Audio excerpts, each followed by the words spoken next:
Sunday, 2 p.m. at Godison Park, Chelsea have one final chance to save our Premier League season. Right, people, what's happening, and welcome back to the Joey Knight podcast. If you are new around here, at the end of this video, if you like the content and you want to see more from myself, please hit the subscribe button and also click the bell so that you get a notification every time one of my videos goes live. And also, please now do me a favor, hit the like button. It helps pump these videos out and allows me to make more content for yourselves. In this video, we're going to discuss Sunday's match. We're going to talk about the opposition in Everton, and I am going to give what some people might call a drastically changed lineup that I want to see run out for Chelsea at Godison Park on Sunday. Now, being that we're 10th in the table, I think some people would actually find this hard to believe, but this is the first time this season we're going into a match, and I genuinely have no real confidence at all that we're going to pull off the result and get a win here, because when we turned up to St James's Park, laid down, rolled over and allowed Newcastle to play us off the park, I genuinely thought that it probably can't get any worse. We probably won't see a worse Chelsea performance than that this entire season. And the following week against Brighton, let's be honest, we weren't great. We held on to get the win and we showed a little bit of character, being able to hold on once going down to 10 men. But again, it was by no means a good performance. And on Wednesday night, we saw an absolute capitulation against Manchester United at Old Trafford. And I know that my standards as a Chelsea fan has probably lowered in the past year and a half or so, and maybe what I expect of a team has probably lowered as well as that. So when we show, let's say for example, a lack of character, composure, maturity, game management, I can almost somewhat let us off with it in a way, and I shouldn't, but I can almost do that because I can go, right, okay, all of those traits, all of those attributes that I've just listed there come down to one thing and one thing only a lot of the time, and that is the age of the squad. That is the experience of the squad, having most of these guys not played at the top level at all. But over the last few games, I'm seeing something really concerning, and that is just a lack of technical ability. You know, we're losing the ball left, right and centre. When we do win possession, often quite luckily at times, we don't know what to do with it. We take too long in possession to finally release the ball, and ultimately the team ends up taking that ball off of us. Now, I say that the only man that I would say doesn't do that is Cole Palmer, but when you're relying on one player who's been here a couple of months out of 11 on the field, you know the omens aren't looking good for you. So unless something miraculously just radically changes, how can we really expect our boys to flip the script in a matter of days and go to Godison Park and get a result? And if we don't get a result, if we fail to win at all at Godison Park, then surely domestically our Premier League season's over. You know, I look at the table at the minute, man, and I think West Ham, they've pulled off a good win against Spurs. You know, you'd maybe think that because I would imagine going on their form in European competitions over the last couple of seasons that they'll go deep in that league, Europa League they're in. If they did go deep in it, then maybe, you know, you could see Chelsea finishing above them. Brighton, maybe, again, you know, they might suffer even more than they have with injuries, as every team is, to be honest, at the moment. And maybe there's a possibility we could finish above them. So that could maybe put us up to around 9th, 8th. But then, when you start looking at Newcastle, we're not going to finish above them. Man United, we're not going to finish above them. You know, Aston Villa, we got no chance of finishing above them. Spurs, I doubt we're going to finish above them. There's more teams that I'm not even going to talk about, like Arsenal, Liverpool and Manchester City, because of course they're all going to finish above us. So realistically, if we don't pick up a win at Everton, how do we really think we're going to be competing for Europa League football at all this season? It's bad. We're 15 games in. I'm writing off the possibility of Champions League, and it should be more enticing and more realistic than ever that we could get that, being that there'll probably be 5 Champions League spots. But I just really don't think that we're in a position at the moment where we can push on and go for Champions League football on the back of what we've seen. Yeah, we've seen some really good performances, but we've seen some really shit ones. And at the moment, we've seen more shit ones than we have good ones, you know. And I get that I've made the point time in, time out that Mauricio Pochettino needs to be given time, and he still needs to be given time. He still needs to be afforded the ability to go into the transfer market himself, with him having the say over what players he want to bring in and what sort of price tag he thinks are fair to spend on those players, you know. Mauricio Pochettino may well have wanted a Moises Caicedo. he may well not have agreed to it if the pretense of us signing him meant that we were going to have to fork out £100 million for him. He may well have wanted a Mykhailo Mudryk, but he might have wanted a Mykhailo Mudryk for £40 million, not £80 million. So, there's a lot of things that I don't think have gone Mauricio Pochettino's way, and I do think for those reasons, we've got to be so patient with Pochettino, because at the moment, this is a project, and this team does need to be sort of nurtured, but you can't deny that we should be doing better than we are. And when you look at the likes of Unai Emery and Eddie Howe, who went into clubs that were struggling and flipped the script in a matter of weeks, it just leaves so much to the imagination, leaves so much of a disappointing feeling around the start to this season. And I'm hearing people call for Pochettino's head already, and I do think that's a little bit harsh, because the problems at Chelsea run a whole lot deeper than the management. But should Mauricio Pochettino have done better so far? Yes. Should Chelsea in general be playing not only above where their position is in the league, but a better style of football and more consistently in doing so far? Yes. But with what's going on at the club, do I think that any manager would be making a massive, massive difference or a significant improvement upon Mauricio Pochettino's effort as manager so far? I can't say with any certainty. I do think we would, You can say about us spending a lot of money, but I tell you what, I've had mates that have rocked up in outfits that cost thousands and they look like shit. So, money spent and money well spent are two very, very different things. We're speaking about different things here. I tell you, different things, different seasons in general that two teams are having, and that is us and the opposition on Sunday in Everton. Because Everton, without any shadow of a doubt, have been so much better this season than they have last season. Dyche's second season is going under the radar, and I think that's because of the points deduction. If you take away the 10-point deduction that they got, they're actually on more points than Chelsea, They lost Everton 3-0 against Man United. It was a match that I watched live. We saw one of the greatest Premier League goals ever from Garnacho. But the scoreline does not tell how that match went. It does not paint the picture of how Everton played in that match. Everton have got a high XG and they're very wasteful in front of goal, but Everton actually were just as good as Man United in that game, ultimately just couldn't find the back of the net. And if you seclude that Man United performance, or even if you include it, what's that, one loss in their last 7? And at a time when a points deduction should leave a bad feeling around a football club, I actually think it's done the complete opposite and galvanised the Godison Park faithful. You look at last season when Everton were in a relegation battle, somewhere that a club like Everton, with their prestige and their longevity in the Premier League, should never be. One thing we can't deny, that crowd at Godison Park was a 12th man, and it helped Everton get through a lot of sticky situations last season. And I actually think having the book thrown at them by the Premier League will definitely galvanise that crowd once more, as we've already seen. We saw Everton last night run out 3-0 winners over Newcastle. They did something that we couldn't do, that Man United couldn't do, that Arsenal couldn't do, that pretty much everyone that's faced Newcastle this season could not do, and that is stop them from scoring. Not only did they do that, they took their chances when it came, they rode their luck, and they got a massive win against Newcastle. And when we were sold the vision, or I wasn't because I'm not an Everton fan, but when the Everton fans were sold the vision on what Sean Dyche could bring to the club, that's exactly it, isn't it? Not always being the better team, but sometimes being the less wasteful, the more effective team, and getting the job done. So to summarise, Everton are a team that are playing massively beyond what is expected of them, especially with the personnel they've got, because let's have it right, Everton haven't got a great team, but they're playing well as a unit so far.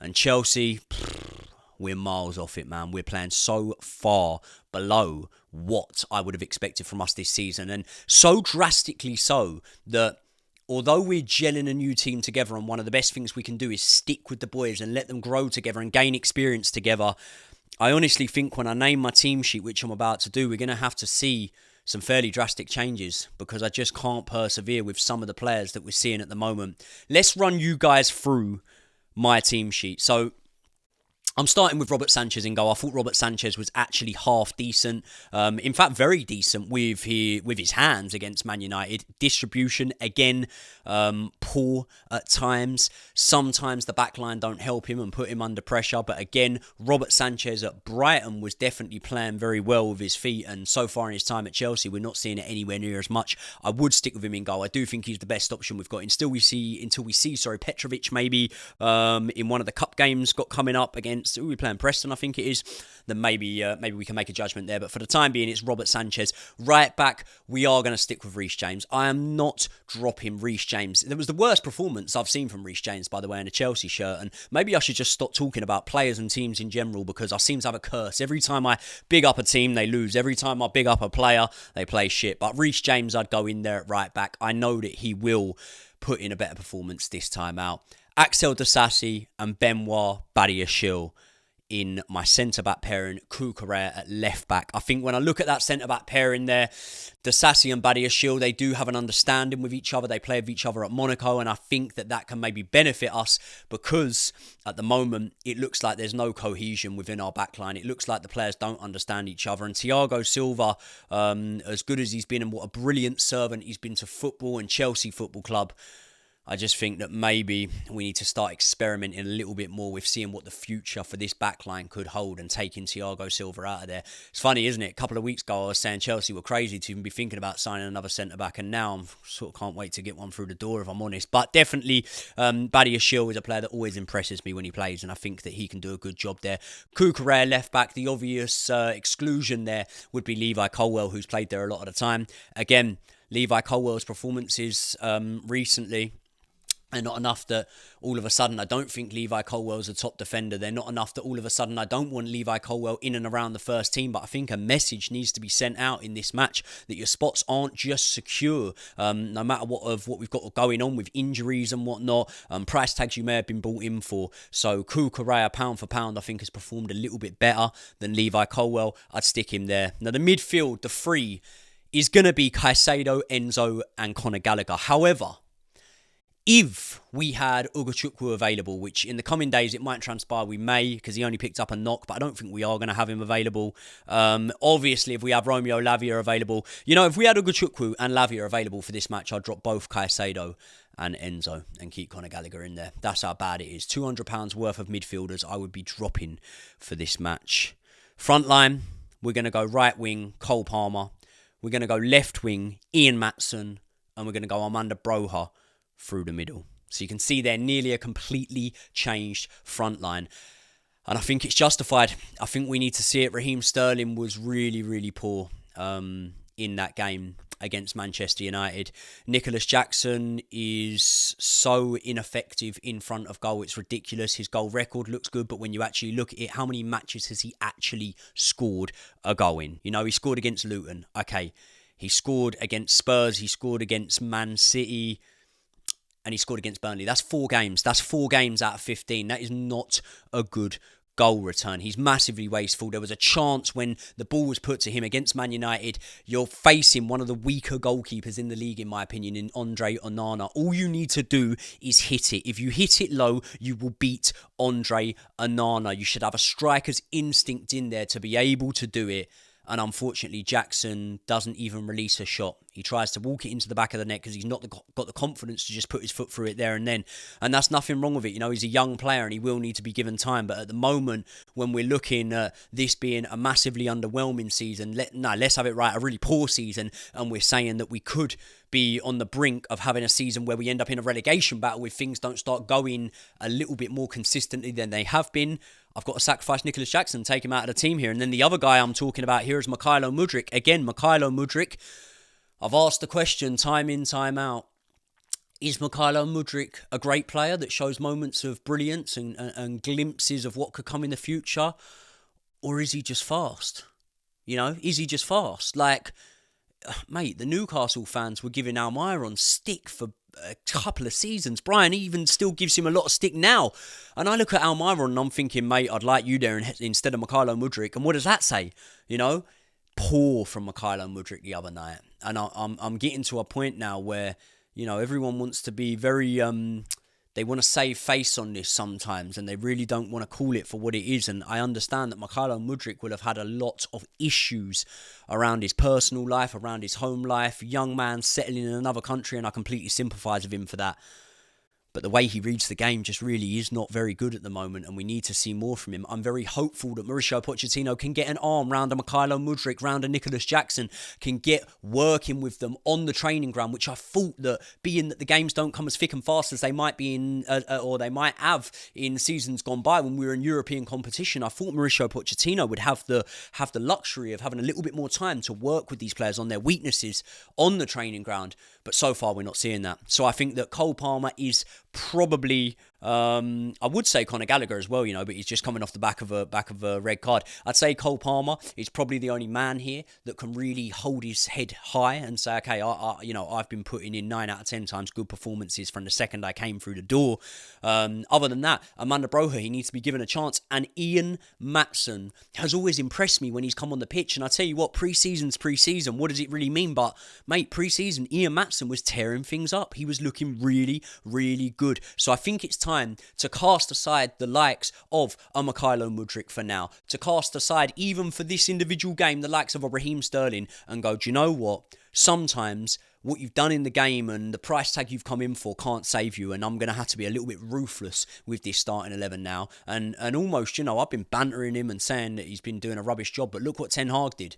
He didn't pick the players that he thought were best for the job. He picked the players that he thought he could get the best out of, and maybe giving some of these younger players the chance, and players that haven't been in and around the first team as much, the chance to go out there, express themselves and prove themselves, and give the manager a headache when it comes to should they have a starting berth or not. Maybe that's the best thing we can do in this match. I really do think so. And listen, it's very doom and gloom today, and it's not my usual type of content and type of demeanour around making my videos, but I've just got to be real with you guys, man. Like, I can't be talking shit just for the sake of it when I know that we've been playing shit. So listen, I do think that team is definitely, on paper, good enough to go and beat Everton, no matter whether it's home, away, or at a neutral ground. These boys on paper are good enough.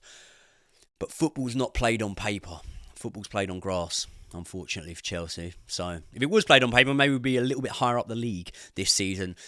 Score prediction for this match, I'm going to go with a 1-1 draw. I can see us scoring, but, can also see us conceding. If we only conceded one, I'll tell you what, we'd have done a lot better than we have done in most of our matches recently. People, what do you think? Am I being too doom and gloom? Am I being harsh on the boys? We all know that as soon as we get a win, the smile's going to be back on my face, and I'm going to be back praising the boys. I'm really getting behind the team, because I do get behind the team.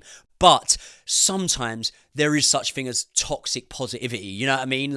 And I do think that sometimes to just be positive in the face of players not putting a shift in and not doing what is expected of them isn't a good thing and won't drive people on. So I think that I'm trying to be as level-headed as I can here, still feeling shit the day after, a couple of days after that Man United game, but let's see how it goes. I'm saying 1-1 for a score prediction. I want to know your lot's thoughts. What is the starting 11 you would put out there? This is the last video I'm going to drop now before the game, and obviously I'll try and get a bit of reaction after the game with myself and Josh, or myself and Brian after we film the kickoff. We will be live on the kickoff, so if you want my immediate reaction to what's been happening and what's going on, then get on the kickoff live stream. I will be live with Brian, with Josh, with Craig, with the rest of the boys, and we'll be talking all things Premier League for this weekend. Guys, it's been a painful couple of days. It's been awful. So please lighten the mood by hitting the like button. If you're not already, subscribe to the channel. Make sure you click the bell so that you get a notification every time I drop a video. I will see you all in the next one.